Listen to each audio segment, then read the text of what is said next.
우리 주일은 행복한 날입니다. 하나님과도 만나고 또 우리 믿음의 동역자들과도 웃으며 만날 수 있는 귀한 날이기 때문이죠. 이 행복한 주일에 오신 모든 성도님들을 환영하며 오늘 이 시간 하나님의 말씀을 전합니다. 하나님의 말씀 통해서 하늘의 음성을 들을 수 있는 귀한 시간이 되기를 주님의 이름으로 축복합니다. 인간의 생존을 위해서 꼭 필요한 것은 무엇일까요? 아마 첫 번째 단계로 사는 사람들은 아마 생존을 위해서 필요한 것들이 꼭 필요하다 이렇게 생각할 수도 있습니다. 가장 대표적인 것은 의식주겠죠. 옷도 필요하고 그리고 먹을 것이 필요하고 살 수 있는 공간이 필요합니다. 생존하기 위해서는 꼭 필요한 거죠. 없으면 안 되는 것입니다. 그렇지만 이 단계에서 머물지 않고 나에게는 이것도 내가 살아갈 때는 이거 없으면 안 되겠다 싶은 사람들도 있습니다. 그것은 뭐냐면 두 번째는 철학과 관계입니다. 어떤 사람은 생존하는 것만으로도 만족할 수 있지만 어떤 사람들은 나는 왜 사는가? 무엇 때문에 사는가? 어떻게 살 것인가? 인간의 목적은 무엇인가? 이 거대한 우주 속에 인간, 나라는 존재는 무엇인가? 왜 사회란 무엇인가? 공동체란 무엇인가? 과학과 기술이 발전되는데 어느 방향으로 가고 있는 것인가? 이 세상의 발전과 인권의 평등을 어떻게 조화롭게 만들 수 있을까? 저희 세움학교 중등과정 초학문적 질문 중에 하나들을 이야기하고 있습니다. 여러분 이 철학을 관심을 가지기 시작하면 그때부터 철학하지 않고는 살 수가 없습니다. 어떤 사람은 생존만 돼도 살 수가 있는데 어떤 사람은 철학하지 않으면 살 수 없는 사람들. 그래서 박사학위를 PhD라고 하지 않습니까? 이것은 무슨 뜻이냐면 철학자라는 뜻입니다. 지혜를 사랑하는 사람들. 여기 한번 맞들린 사람은 이거 하지 않고는 살 수가 없습니다. 그리고 관계도 마찬가지죠. 사람은 혼자 살지 않고 아내랑 같이 살고 또 자녀들과 같이 삽니다. 그리고 남편과 같이 살죠. 이거 없으면 안 되죠. 고독하죠. 그 연예인 중에 옛날에 토크쇼 진행했던 최고의 진행자 주병진 씨, 그분이 결혼 안 하고 많은 재산을 가지고 이렇게 나이가 들었지 않습니까? 결국 나이 들어서 하는 말이 가장 후회하는 것이 가정을 이루지 않은 것에 대해서 가장 후회가 된다라고 이야기하더라고요. 사실은 인간이라는 존재는 어떤 생존할 수 있는 의식주가 채워진다고 해서 인간은 와, 나 생존한다 이렇게 하지 않고 생존의 필수 과정을 한번 맛본 사람, 특히 철학을 한번 맛본 사람, 그리고 이 관계를 한번 맛본 사람은 이것 없이는 살 수가 없습니다. 저는 저희 교회 성도님들이 이 세상을 살아갈 때 좀 철학적인 사고 없이 좀 가볍게 살지 않았으면 좋겠습니다. 좀 한 가지를 꿰뚫어 보기 위해서 무엇인가를 고민하고 사상을 가지고 생각을 가지고 철학할 수 있는 맛을 한번 보셔야 될 것 같아요. 네, 동의하세요? 이거 맛본 사람이 이거 여러분 그 김창옥 씨 강의를 한번 듣는 사람은 그분 강의를 다 듣지 않습니까? 유튜브에 수많은 강의가 있는데 그분 강의를 다 듣습니다. 왜냐하면 그 강의를 안 들으면 이 원수 같은 남편 옆에서 못 살겠는 거예요. 이 원수 같은 자식 새끼들 내가 키운다 뼈 빠지겠는데 내가 하는 거 알아주지 않는 이 아이들 생각해 보면 내가 못 살겠는 거예요. 그러다 보니까 김창옥 씨 강의를 통해서 어떤 인생의 통찰, 왜 인생을 이럴까 이런 것에 대해서 한마디 툭툭 던지는 그 말에 사람들이 울고 열광하고 그분의 강의 한 번 듣게 되면 쭉 듣는 것을 보게 되는 거죠. 여러분 이런 어떤 인간이란 무엇인가 이런 철학적 관점 굉장히 사람에게는 생존의 가치에 있어서 너무 중요한 요소입니다. 그런데 이거 맛 안 본 사람은 사실은 의식주만 있어도 충분히 살 수 있습니다. 근데 맛본 사람은 이거 없으면 못 살거든요. 그리고 세 번째는 뭐냐? 세 번째는 그리스도인들입니다. 그리스도인들은 생존하기 위해서 의식주만으로 안 됩니다. 그냥 철학하는 것만으로 안 됩니다. 그리스도인들은 무조건 생존하기 위해서는 가장 필요한 것이 있는데 그것은 무엇이냐면 바로 하나님과의 만남입니다. 오늘 말씀에서도 그렇게 설명하고 있습니다. 우리 20절 말씀 우리 한번 볼까요? 우리 19절부터 한번 읽어보겠습니다. 우리 19절 자매님들이 읽고요, 20절 형제님들이 읽겠습니다. 우리 자매님들이 읽겠습니다. 그러므로 그 길은 우리를 위하여 이 장 가운데로 열어놓으신 새로운 살 길이요 이 장은 곧 그의 육체니라. 아멘. 여러분 20절에 보니까 새로운 살 길이 열렸다는 거예요. 여러분 여기서 말하는 살 길은 사는 방법이에요. 생존하는 방법이에요. 생명을 누리는 방법이고 생명을 생명력 있게 살아갈 수 있는 방법인 거예요. 그리스도인은 먹고 마시고 집이 보금자리가 마련되는 것만으로 만족할 수 없어요. 그리스도인은 가치 있는 삶에 대한 고민만으로 만족할 수 없어요. 그리스도인들에게 꼭 필요한 것인데 그게 뭐냐면 진리를 알아가는 것입니다. 여러분 진리란 무엇일까요? 우리 삼위 하나님이 진리지 않겠습니까?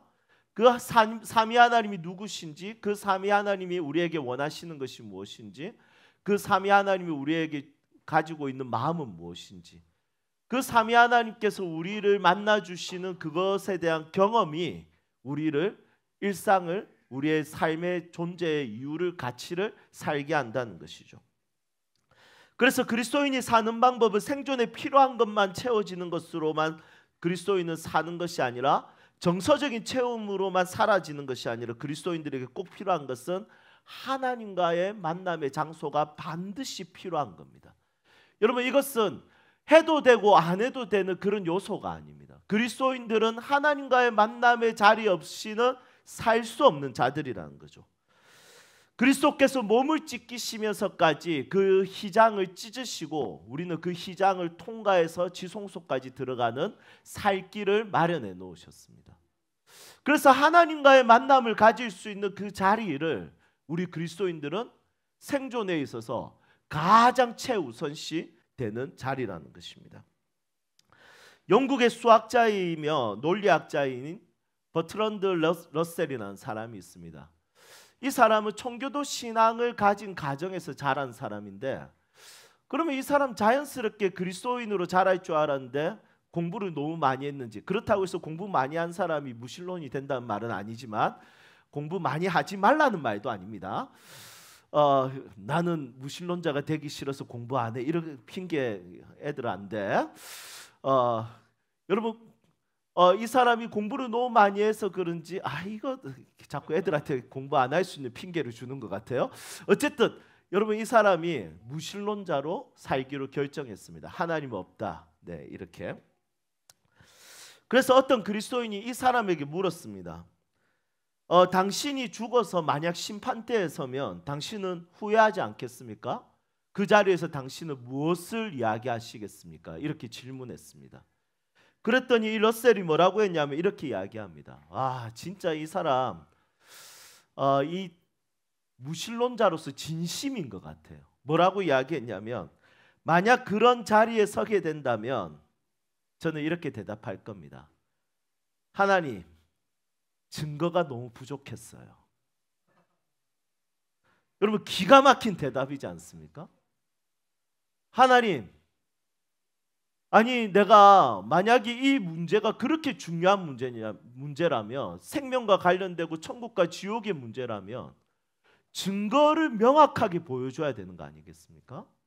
그런데 이 정도 증거를 가지고는 너무 하나님 이걸 우리에게 너무 가볍게 여긴 조건인데 결과적으로는 너무나도 큰 차이 나는 거예요.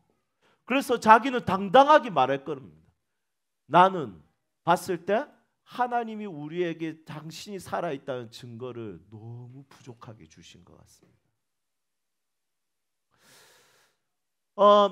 여러분 이것은 그리스도인이 아닌 사람들이 가지고 있는 마음들이겠죠? 이 사람들은 하나님과의 만남 없이도 살 수 있습니다.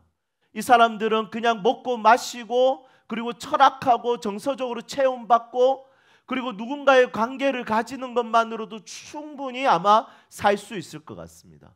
그런데 그리스도인은 그럴 수 없습니다. 그리스도인은 아무리 다른 것이 채워진다 하더라도 하나님과의 만남의 장소가 없으면 그리스도인들은 살 수 없는 자들인 거죠. 그리스도인들은 하나님과의 관계 없이는 살 수 없습니다. 여러분, 살 길이라는 말은 바로 그것을 이야기합니다. 이것은 해도 되고 안 해도 되는 것이 아니라 안 하면 죽는 것이고 하면 그것은 사는 것으로 이야기하는 것이죠. 그리스도인은 모든 것이 다 채워져도 하나님과의 만남이 없으면 죽은 것처럼 살고, 아무것도 없어도 하나님과의 만남만 있으면 다시 살아나고 생동감이 생기고 절망 중에도 희망을 가지게 되고, 그리고 아무것도 가진 것 없어도 비전과 꿈을 가지고 살기 시작한다는 것입니다. 여러분, 이것이 그리스도인이 살아가는 방식과 형식과 그리스도인이 이 땅을 생명력 있게 살아가는 방식입니다. 여러분, 요즘 무기력하게 여러분들이 살아가는 이유는 무엇일까요? 정서적으로 채워지지 않아서?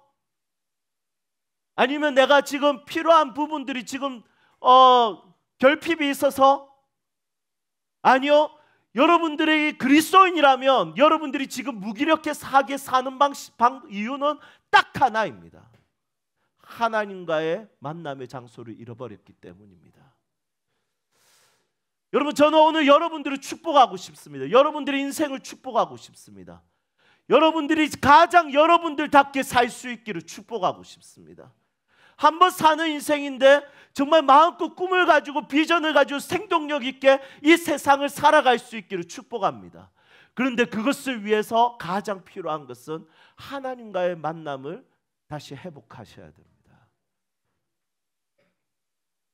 그리스도인은 하나님과 만나는 장소를 통해서 가장 자신답게 사는 방식을 배우게 되고 마음의 힘을 얻게 되고 다시 삶의 넉넉함과 여유를 가지게 됩니다.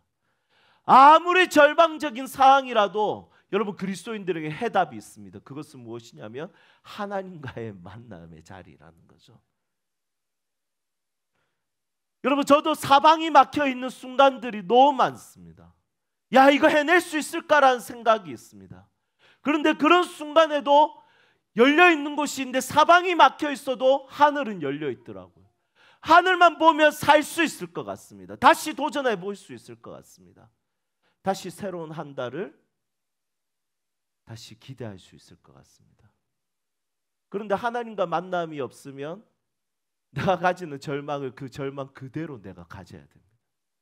하나님과의 만남이 없으면 포기하고 싶은 그 마음 내가 그대로 가져야 됩니다. 하나님과의 만남이 없으면 허무한 것을 그대로 가져야 되더라고요. 우리 세움교회 다시 한 번 더 생명력이 가득하기를 축복합니다. 하나님이 한 사람 한 사람 또 우리 공동체의 모든 자들을 자주 만나주시고 강하게 만나주시기를 기대합니다. 여러분, 저는 어제 대전의 라이트온이라는 집회를 참석했습니다.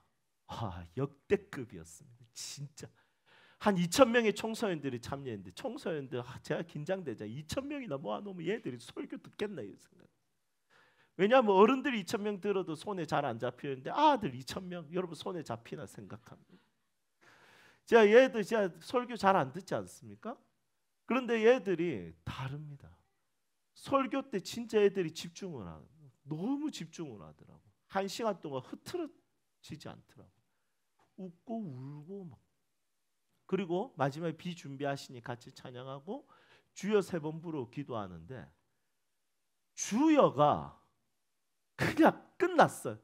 진짜 주여! 아니 제가 이때까지 들었던 주여 중에 가장 컸습니다. 진짜 우와 막 오는데 제가 처음에 주여 같이 부르다가 두 번째 주여는 안 불렀어요. 애들 주여를 듣고 싶어서.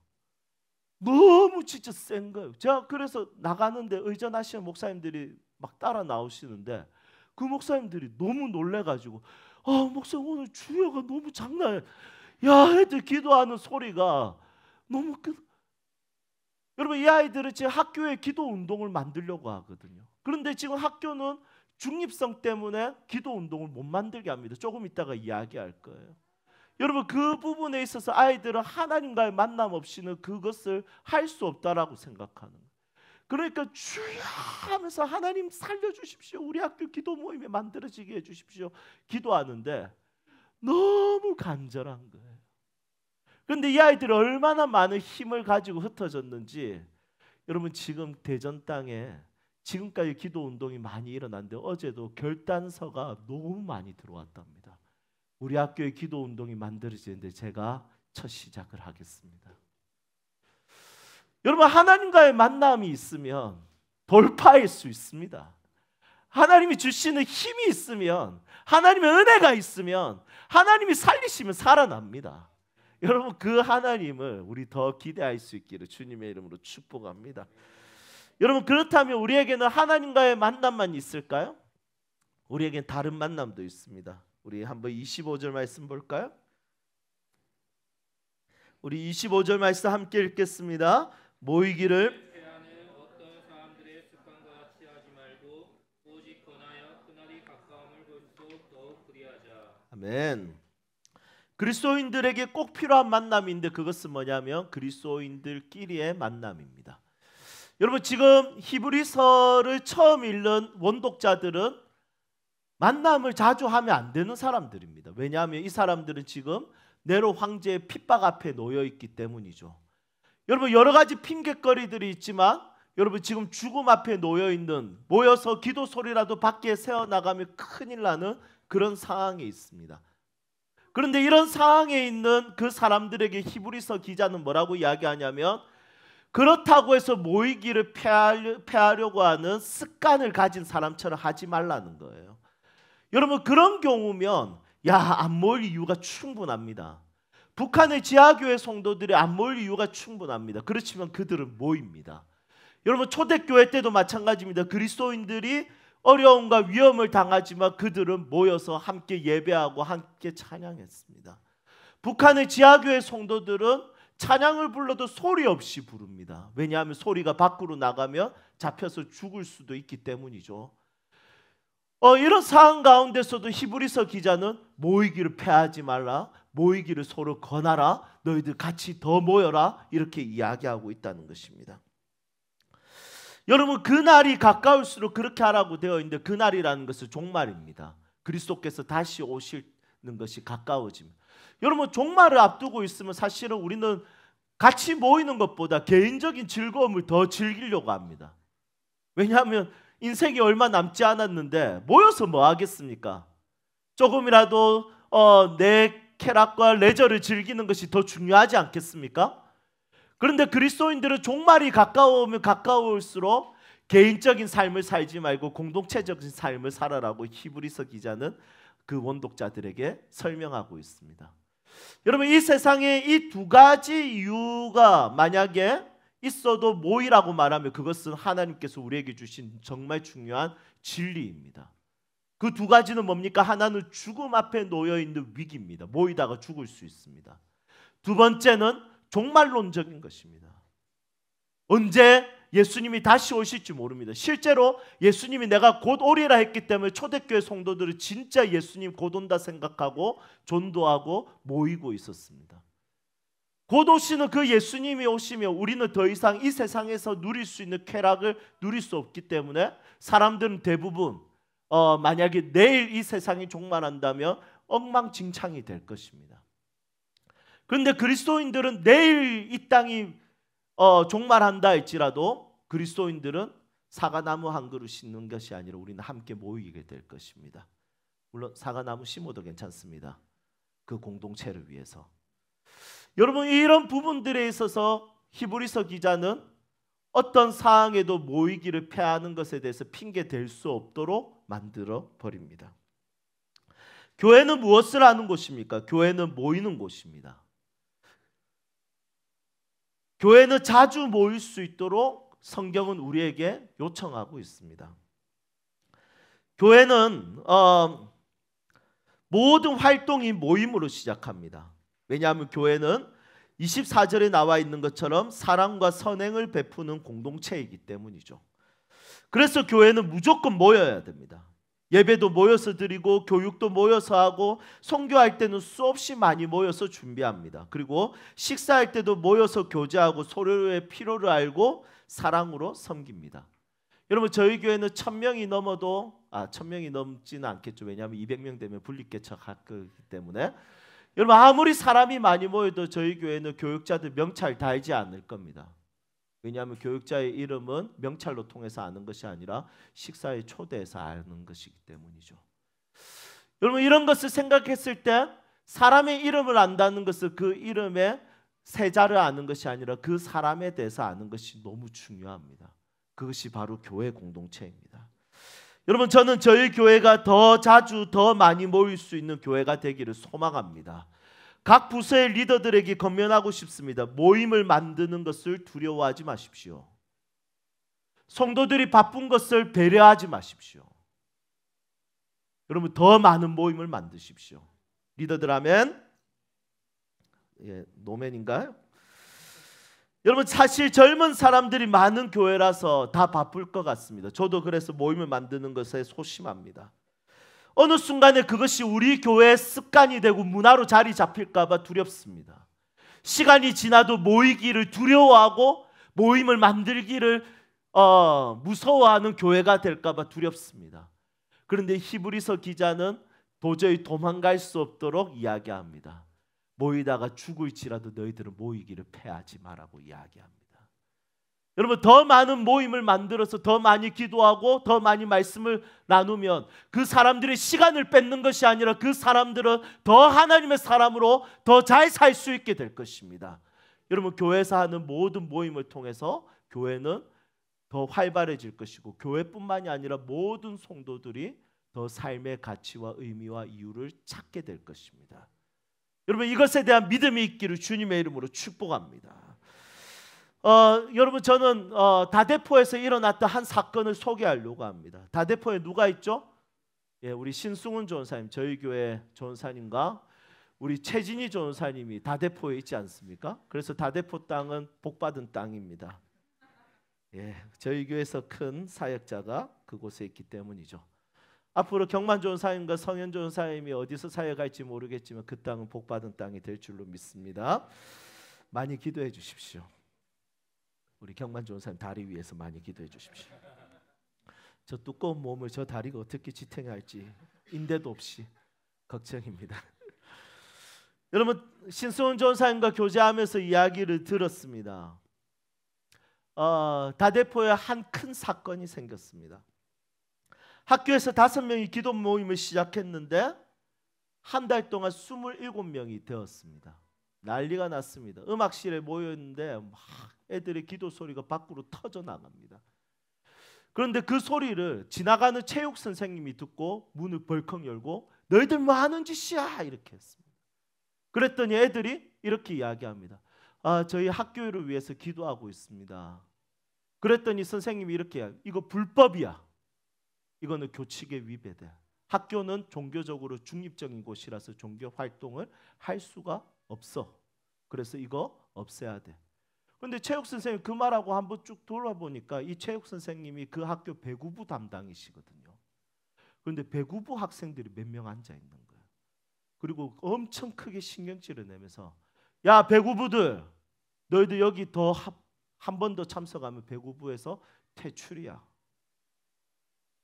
학교 건물 안에서 기도 모임 하지 마. 이 아이들이 너무 고민이 되어서 그때 신수훈 전사님 제자가 다대중앙교회 애가 거기에 있었습니다. 그리고 신수훈 전사님께 심각하게 상담을 하고 최진희 전사님께 상담을 하고 그 이야기를 저에게까지 상담하면서 이야기를 했습니다. 여러분 답을 뭐라고 해야 될지 모르겠더라고요. 그런데 그 아이들이 자기들끼리 회의를 하는데 일주일에 한 번 하는 그 기도 모임에 대해서 와 이거 우리 없애겠노? 어떻게 하지 고민하다가 이 아이들이 어떤 결정을 했냐면 그럼 우리 밖에 등나무에서 많이 모이지 말고 5-6명이서 일주일 동안 나눠서 모이자 이래. 그래서 일주일에 한 번 있는 기도 모임이 5일 동안 매일 있게 되었습니다.